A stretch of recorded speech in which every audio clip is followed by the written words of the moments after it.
성도 여러분 안녕하세요. 오늘도 말씀을 승리하는 저와 여러분들에게 주님의 이름으로 축원드립니다. 우리 이제 신약성경의 7번째 책인 고린도전서 여행을 떠나고 있습니다.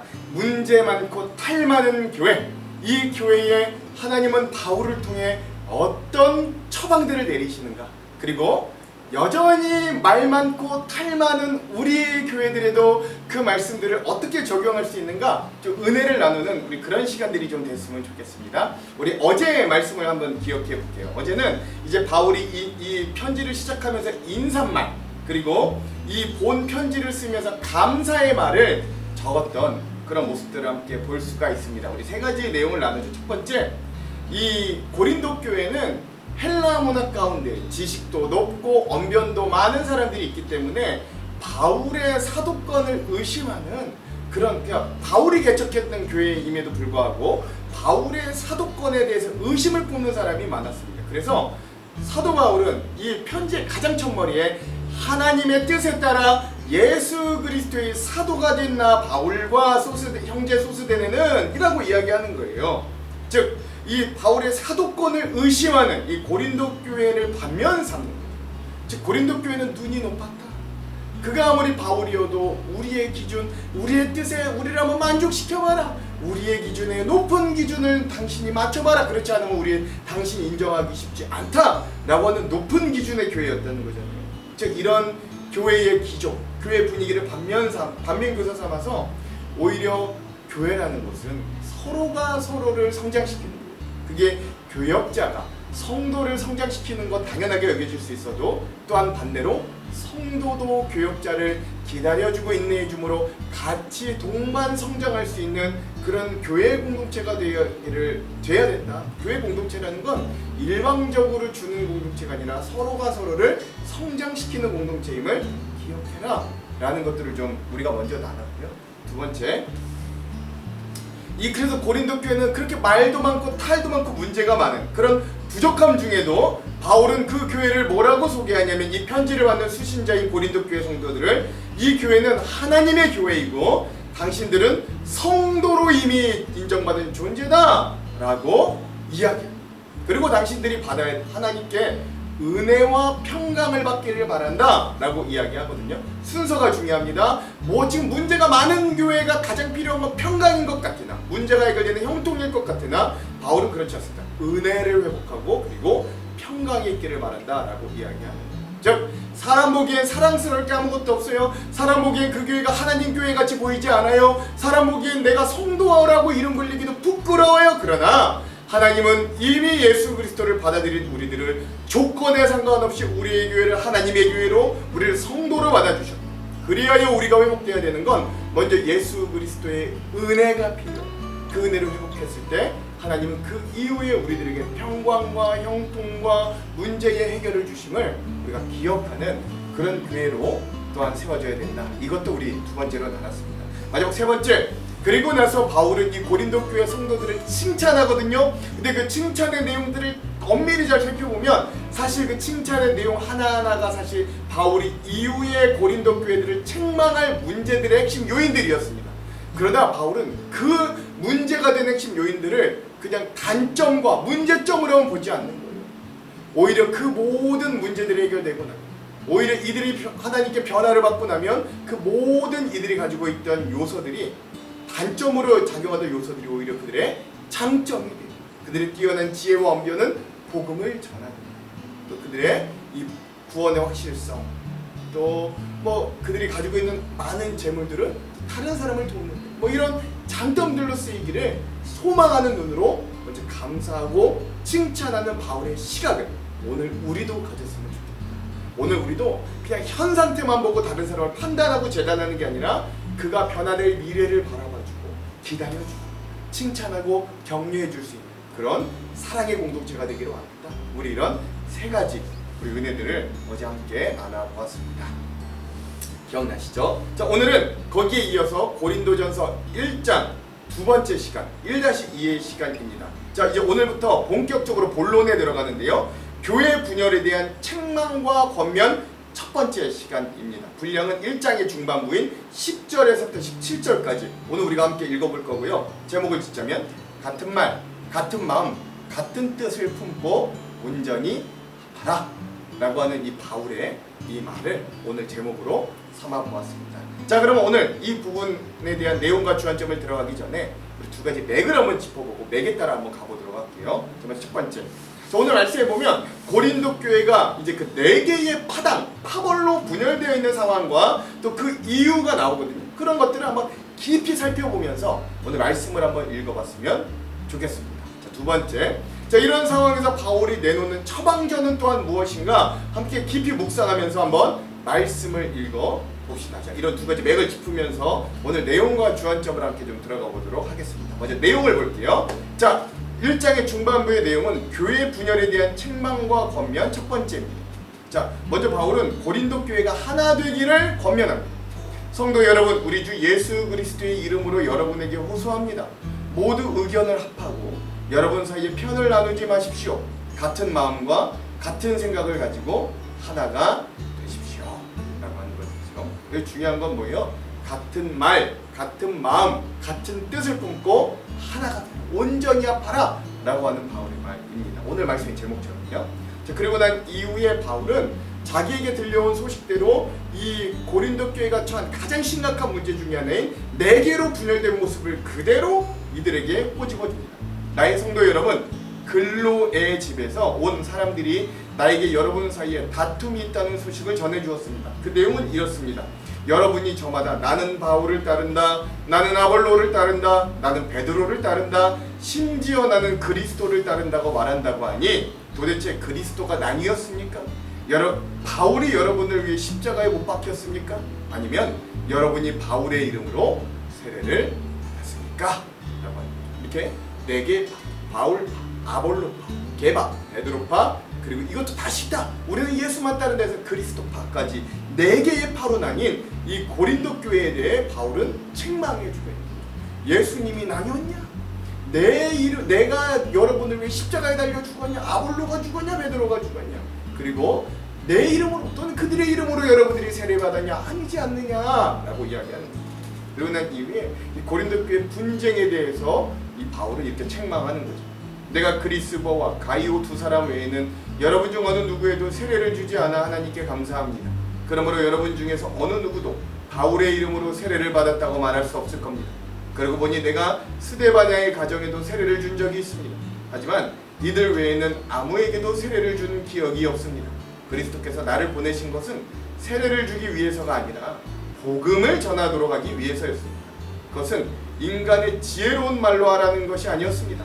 그리스도의 십자가 그 능력을 잃지 않게 하려는 것입니다 라고 하는 거죠. 자, 이후에도 제가 이 주안점에서 말씀드리겠지만 바울은 세 가지 질문을 하잖아요. 그리스도가 나뉘었느냐? 또 바울이 십자가를 대신 졌느냐? 또는 바울의 이름으로 여러분이 세례를 받았느냐? 라고 하는 것이죠. 특별히 여러분 왜 이런 세례에 대해서 이야기를 하느냐면 이 당시 네 개의 파당으로 나뉘어진 사람들이 각자가 섬기는 영적 지도자들을 통해 교회 새신자가 오면 서로 막 경쟁하면서 우리 파당에서 세례받아, 우리 쪽에서 세례받아 하고 자기 쪽에서 세례받은 사람들을 자기 파당의 확장으로 섬겼다는 거예요.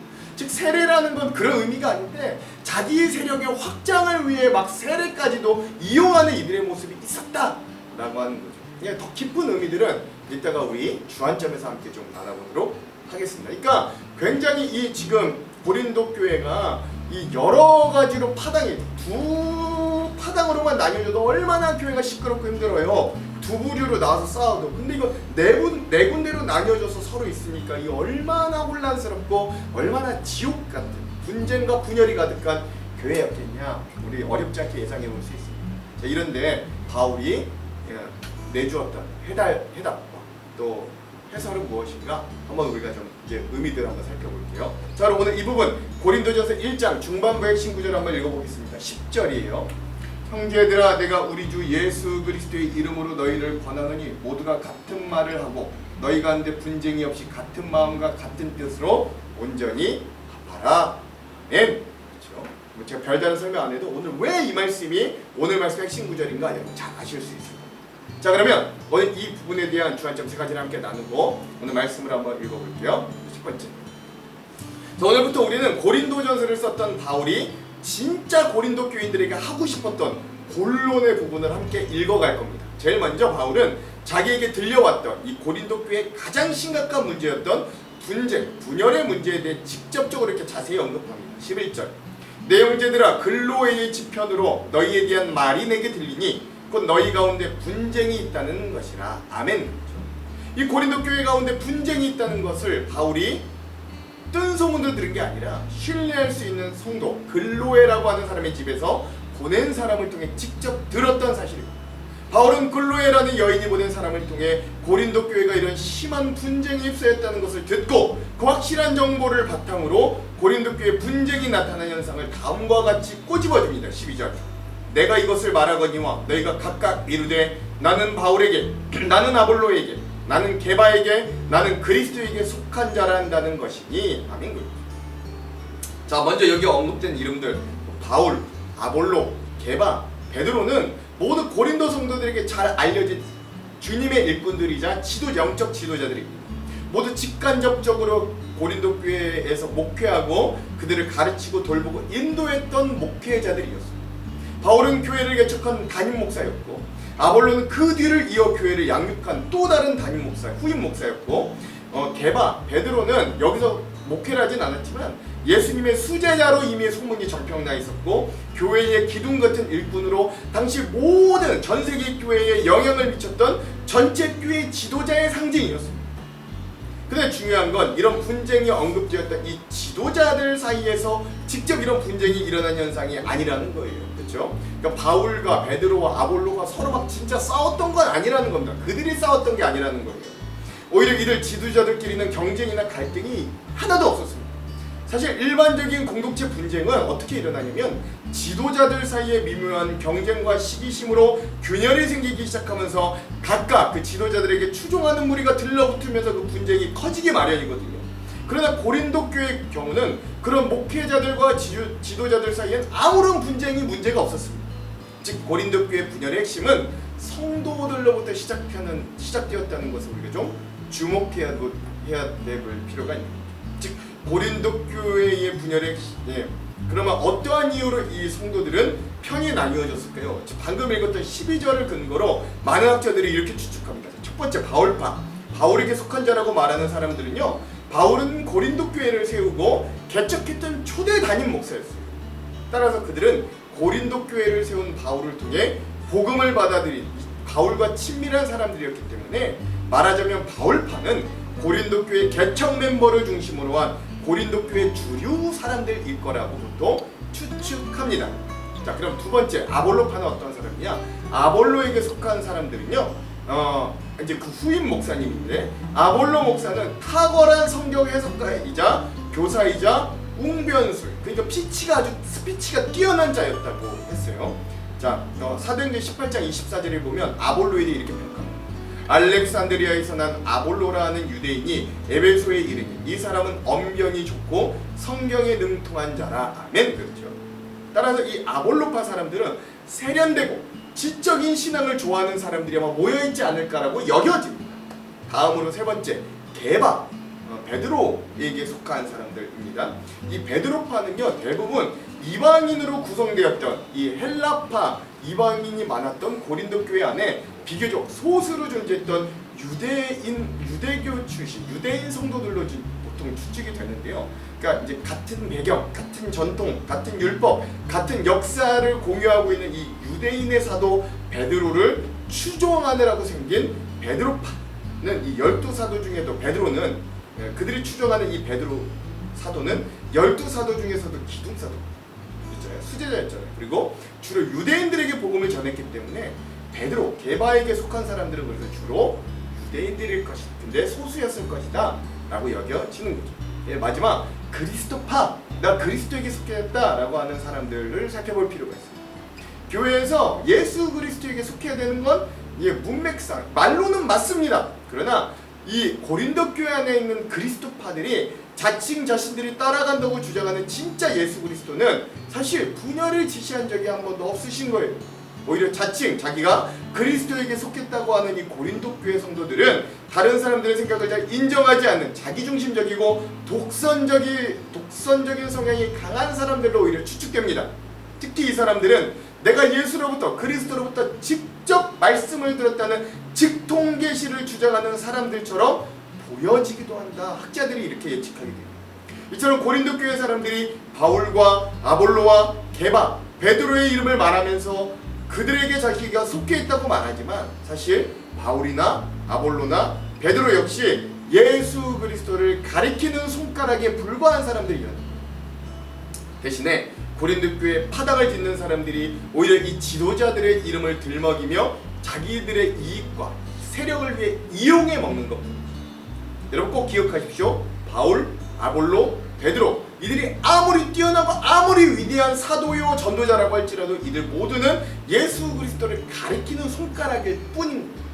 하안장로교회 담임 목사인 저도 예수 그리스도를 가리키는 손가락에 불과합니다.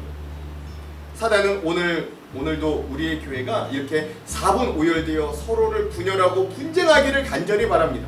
그것도 아주 교묘하게 성도들 마음에 야 네가 진짜 복음이야. 야 너만 진짜 신앙이야. 다른 이들은 모두 가짜 야우수래 라는 마음을 집어넣어 주어서 다른 이들의 신앙과 믿음을 무시하거나 그들과 나는 좀 다르다는 차별을 두려는 마음을 우리에게 지속적으로 심어주려고 사단은 노력하고 애쓸 겁니다. 그 유혹에서 벗어나 주님이 자기의 몸을 던져 벽을 허무신 그 연합에 동참할 수 있는 우리 교회가 되기를 또한 간절히 소망합니다. 두 번째, 이런 고린도 교회의 극심한 분열에 대해 바울은 고린도 교회를 개척하며 사역했던 동안의 사역의 시간들을 기억하게 함으로써 이 분열의 부당함을 책망하는 거예요. 13절 그리스도께서 어찌 나뉘었느냐 바울이 너희를 위하여 십자가에 못 박혔으며 바울의 이름으로 너희가 세례를 받았느냐? 아멘. 그렇죠. 바울은 이렇게 세 가지 질문을 동시에 하는 거죠. 첫 번째, 그리스도 예수님이 어떻게 나뉘었느냐? 둘째, 바울이 너희를 위해 십자가에 달렸느냐? 셋째, 너희가 세례 받을 때 나 바울의 이름으로 세례를 받았느냐? 라는 질문이죠. 사실 첫 번째 질문, 그리스도께서 어떻게 나뉠 수 있겠느냐? 라는 질문은 이렇게 바뀔 수 있어요. 우리 몸에 머리가 4개가 있느냐? 라는 질문이죠. 교회는 예수 그리스도를 머리로 하는 한 몸인데 어찌 너희가 각자의 머리를 따로 두려고 하느냐라고 하는 말이기도 합니다. 또한 바울은 자신이 십자가를 졌느냐는 질문을 통해 그들이 바라보아야 할 대상은 교회의 지도자들인가 아니면 우리를 위해 십자가를 정말 지신 예수 그리스도인가를 되돌아보게 만드는 것이죠. 마지막 바울은 갑자기 세례 이야기를 통해서 너희들이 내 이름으로 세례를 받았냐? 라고 질문하잖아요. 왜 갑자기 세례 이야기를 하는가? 우리 질문이 좀 들 수도 있습니다. 그런데 이 세례 이야기가 나오는 배경이 참으로 개탄스러워요. 아까 제가 설명드렸죠. 이 4개의 파로 나뉘어진 고린도 교회는 각 파당들이 서로가 새 신자를 포섭하기 위해 각 파당의 신앙 지도자들이 신입 교인들에게 각각 세례를 주므로 각자의 파당의 세력을 확장하는 데 그 세례를 이용하기까지 했다고 해요. 세례가 뭐예요? 불신자가 예수님의 복음을 듣고 그 마음에 회심이 일어나 진정한 그리스도인이 되겠다고 교회 공동체 앞에서 그 신앙을 고백하고 그래 그 공동체의 참 구성원이 되는 놀라운 은혜가 담긴 예식 아니겠어요? 약속 아니겠어요? 그런데 그런 세례마저 자기들의 파당이 확장되는 것을 위해 사용했다는 건 고린도 교회 성도들의 관심이 새 생명이 탄생하는가가 아니라 자신들의 세력 확장에만 몰두하고 있음을 극단적으로 보여주는 반증이라고 할 수 있는 그러하기에 바울은 그리스도께서 어찌 나뉘었느냐? 바울이 너희를 위해 십자가에 못 박혔으며 바울의 이름으로 너희가 세례를 받았느냐? 라고 말하고 있는 겁니다. 즉 우리를 위해 십자가에 못 박히신 분은 오직 그리스도 한 분뿐이시고 세례 또한 예수 그리스도의 권위에 의해서만 베풀어진다는 사실을 다시 한번 말해줌으로써 오직 구원의 능력은 예수님께 그리스도에게만 있음을 강조하는 거죠. 그리고 복음은 인간의 능력이나 말의 지혜로 전파되는 것이 아님을 꼬집으면서 그리스도의 십자가를 인간적인 지식으로만 이해하려고 하는 이 고린도 교회의 그릇된 생각을 지적해주고 있는 겁니다. 마지막 17절 그리스도께서 나를 보내심은 세례를 베풀게 하려 하심이 아니요 오직 복음을 전하게 하려 하심이로되 말의 지혜로 하지 아니함은 그리스도의 십자가가 헛되지 않게 하려 함이라. 아멘. 그렇습니다. 즉 이런 일들을 보면서 우리가 기억해야 될 건 바로 교회에서 가장 중요한 건 무엇인가 라고 하는 것입니다. 교회에서 가장 중요한 일은 바로 그리스도와 그분의 십자가 복음이 전파되는 거고, 그렇게 전파된 복음을 통해 한 사람의 영혼이 변화되어 하나님께로 돌아오는 놀라운 역사를 일으키는 것입니다. 그 외의 문제들은 사실 부차적인 것들이지 핵심적인 교회의 사명과 문제는 아닌 거예요. 고린도 교회 성도들이 왜 서로에게 벽을 세웠는지 복잡하고 다양한 원인들을 완벽하게 우리가 이 짧은 본문을 통해 다 파악할 수는 없지만 우리는 그 균열이 어디서 시작됐는지는 최소한 알 수 있습니다. 그 시작은 바로 그들이 그리스도 중심에서 벗어났기 때문에 우리는 오감에 사로잡힌 한계 속에 있는 존재여서 해박한 지식에 매료될 수도 있습니다. 그 자체가 나쁘다고 할 수는 없습니다. 때론 강력한 웅변력에 사로잡힐 수도 있습니다. 그래서 어떤 설교자에게 애정이 더 갈 수도 있는 거예요. 자기의 문화, 역사, 법, 전통, 민족성을 잘 이해해주는 지도자에게 더 큰 동질감과 친밀감을 느낄 수도 있습니다. 또한 처음부터 해산의 고통으로 자기들에게 복음을 전해주고 수고하여 길러준 영적 아버지와 같은 인도자에게 더 큰 정과 사랑을 느낄 수도 있습니다. 문제는 그런 요소들이 고린도 교회 성도들의 중심을 예수 그리스도에게서 그 요소들을 그들의 마음 중심으로 빼앗아 갔다라는 게 문제였던 겁니다. 사실상 우상숭배의 문제와 거의 다르지 않다, 같다라고 할 수 있습니다. 이렇게 중심이 사람에게서 옮겨지면 설교자가 선포한 메시지가 그리스도를 증언했느냐, 그리스도의 십자가가 나타났는가는 별로 중요하지 않게 됩니다. 누가 설교했느냐가 중요하게 되는 거예요. 너무 웃깁니다. 자기가 좋아하는 설교자의 말씀은 적극적으로 수용하고 내가 싫어하는 설교자의 말씀은 비판적으로 튕겨내는 비극들이 펼쳐집니다. 똑같은 교회 운영이나 사역 활동도 어떤 사람이 주도하느냐에 따라 판단 기준이 달라지고 반응도 달라지는 웃지 못할 일들도 일어납니다. 분쟁의 문제가 더욱 교묘하고 심각해진 이유는 이 분쟁이 있으면 자신의 문제를 제대로 볼 수 없기 때문에 그렇죠. 분쟁에 가려져서. 이건 신학적으로 매우 중대한 문제. 나만 이렇게 생각하는 것이 아니라 다 이렇게 생각할 걸, 나는 지금 교회 전체의 건강을 위해 싸우고 있는 거야. 이렇게 자기의 합리화를 하기도 하게 되는 것이죠. 하지만 사실은 그리스도의 몸을 나누는 균열을 일으키고 있는 거고, 그리스도의 십자가가 요구하는 겸손과 자기희생적이고 이타적인 사랑에 역행하는 것임을 여러분 기억할 수 있게 바랍니다. 즉 분열이 있는 곳에, 그게 가정이든 교회든 사회든 항상 철저한 자기중심성이 뱀처럼 꽈리를 틀고 있다는 사실을 여러분 꼭 기억하시길 바랍니다. 내 말만 맞아, 내 믿음만 절대적이야, 내가 하는 것만 옳아 라고 하는 자기중심성이 있을 때 거기는 엄청난 분열들이 있다. 그러나 그리스도와 더불어 교제하는 성도는 이런 자기중심성과 치열하게 싸워야 하고, 그것을 그리스도와 그분의 십자가 복음 중심으로 끊임없이 이끌고 바꿀 수 있어야 됩니다. 그리고 그럴 때 분쟁과 분열이 비로소 사라지게 되는 것이죠. 자, 마지막 세 번째. 자, 그다음 이 분열, 근데요 여러분, 이런 분열의 가장 큰 폐해가 뭐냐면 바로 영적인 피로감이 그 공동체에 누적된다는 사실입니다. 옛말에 한국인이 세운 이민교회에 대해 이런 우스갯소리가 있었어요. 처음에 한국 성도들이 외국에 나가서 이민교회를 세우면 한 3년 5년은 잘 지내다가 어떤 문제나 다툼을 통해 그 교회가 두 개로 갈라지는 일이 생긴다고.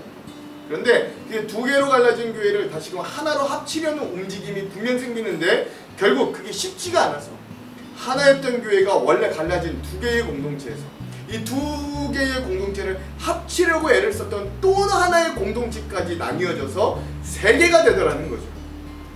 그리고 결국 그 세 개로 나뉘어진 공동체는 모두 힘을 잃고 어려움을 당하는 공동체로 전락해버린다 라는 말이 있습니다.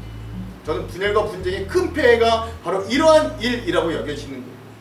이런 분열과 분쟁은 하나님께서 의도를 가지고 나누셨던 초대교회 박해를 통한 흩으심과는 좀 차원이 다른 이야기입니다. 거기다 갖다 붙일 건 아닌 것 같아요. 이렇게 인간적인 교만과 자랑에 의한 분열과 분쟁은 결국 그 갈등을 지켜보는 많은 사람들을 지치게 만듭니다. 교회가 이 땅에 하나로 연합하는 천국의 모형을 보여주어도 하나님의 나라가 이 땅 가운데 확장될까 말까 하는 중대한 시점에서 교회 스스로가 서로가 서로에 대해 분쟁하고 분열을 일으킨다면 그것은 마치 지옥을 연습하는 공동체가 될 것이기 때문에 그래요. 많은 성도들은 교회 자체의 회의를 느끼고 떠나게 될 거고, 그나마 남아있는 성도들은 분열하는 자들과 거리를 두면서 방관하는 신앙생활을 할 수밖에 없게 되는 것이죠. 모두에게 참으로 안타까운 결과가 분열하는 교회에 나타나게 된다는 겁니다. 그러므로 사실 이 모든 분열은 인간의 능력이나 지혜를 예수 그리스도의 십자가보다도 앞세운 결과물임을 여러분 꼭 기억하시기 바랍니다. 그러므로 오늘 이 분열에 대한 바울의 첫 일성을 꼭 기억하십시오. 10절, 형제들아 내가 우리 주 예수 그리스도의 이름으로 너희를 권하노니 모두가 같은 말을 하고 너희 가운데 분쟁이 없는 같은 마음과 같은 뜻으로 온전히 하라. 아멘. 오늘 우리의 교회는 모든 성도들이 그리스도 안에 한 지체라는 지체의식을 가지고 다른 사람의 의견을 존중하는 가운데 서로 합력하여 하나가 되어 그리스도의 몸된 교회를 온전히 사용해 나아가는데 이 바울의 말처럼 힘쓸 수 있어야 돼요. 그래서 이런 말씀을 바탕으로 우리 교회에서 복음의 핵심을 부정하는 것만이 아니라면, 이단과 같은 주장을 하는 것만이 아니라면 우리는 모두를 포용할 수 있는 넓은 품을 좀 가질 수 있어야 돼요. 특별히 10절에는 이런 분쟁과 반대되는 개념 3가지가 나와요. 뭐뭐뭐 나와요? 같은 말, 같은 마음, 같은 뜻. 그것이 이런 거죠. 이같이 같은 말은 같은 교리, 같은 마음은 같은 신앙 태도, 같은 뜻은 그 같은 신앙적인 가치관으로 해석되기도 하는데요. 즉 실제로 성도의 본질적인 진리에 관해서 성도가 하나가 되고 말씀으로 하나가 되어야 되고 성경적인 가치 기준을 공유할 수 있어야 됩니다. 또한 성경이 요구하는 합당한 태도를 함께 갖추어서 서로가 서로를 매너 있게 사랑으로 기쁨으로 대해줘야 된다. 이렇게 서로가 온전히 맞춰지기 위해 애쓰는 것이 분쟁을 없애는, 온전히 하나 되게 합하는 겁니다.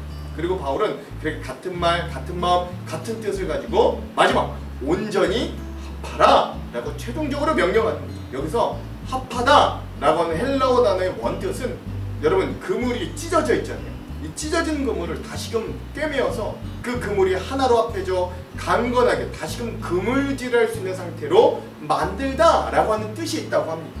즉 일치를 이루어서 다시금 교회가 쓸만한 상태로 만들라는 바울의 말씀입니다.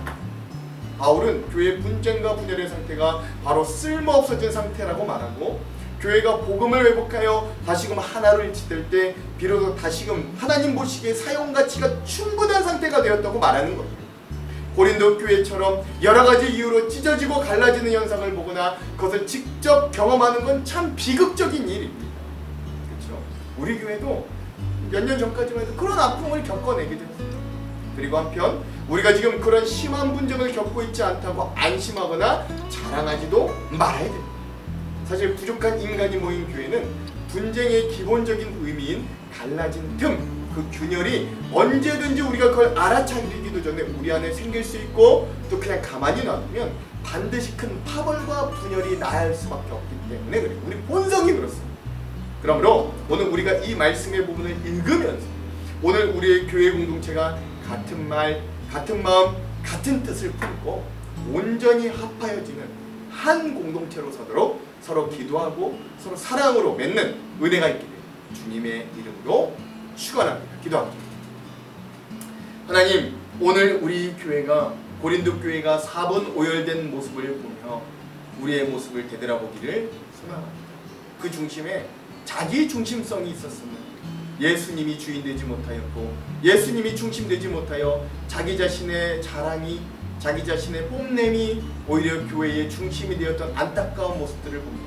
오늘 우리는 예수 그리스도의 은혜를 우리의 마음의 가장 중앙과 우선으로 두고 같은 말, 같은 마음, 같은 뜻을 품고 온전히 합하는 교회로 설 수 있도록 우리와 함께하여 주시옵소서. 그렇게 하실 주님을 기대하며 예수님 이름으로 기도합니다. 아멘. 그럼 사랑하는 성도 여러분, 오늘 하루도 말씀으로 승리하십시오. 사랑하고 축복합니다. 화이팅! 형제들아, 내가 우리 주 예수 그리스도의 이름으로 너희를 권하노니 모두가 같은 말을 하고 너희 가운데 분쟁이 없이 같은 마음과 같은 뜻으로 온전히 합하라. 내 형제들아, 근로의 지편으로 너희에 대한 말이 내게 들리니 곧 너희 가운데 분쟁이 있다는 것이라. 내가 이것을 말하거니와 너희가 각각 이르되 나는 바울에게, 나는 아볼레에게, 나는 게바에게, 나는 그리스도에게 속한 자라 한다는 것이니 그리스도께서 어찌 나뉘었느냐? 바울이 너희를 위하여 십자가에 못 박혔으며 바울의 이름으로 너희가 세례를 받았느냐? 나는 그리스도와 가이오 외에는 너희 중 아무에게도 내가 세례를 베풀지 아니한 것을 감사하노니 이는 아무도 나의 이름으로 세례를 받았다 말하지 못하게 하려 함이라. 내가 또한 스데바나 집 사람에게 세례를 베풀었고 그 외에는 다른 누구에게 세례를 베풀었는지 알지 못하노라. 그리스도께서 나를 보내심은 세례를 베풀게 하려 하심이 아니요 오직 복음을 전하게 하려 하심이로되 말의 지혜로 하지 아니함은 그리스도의 십자가가 헛되지 않게 하려 함이라.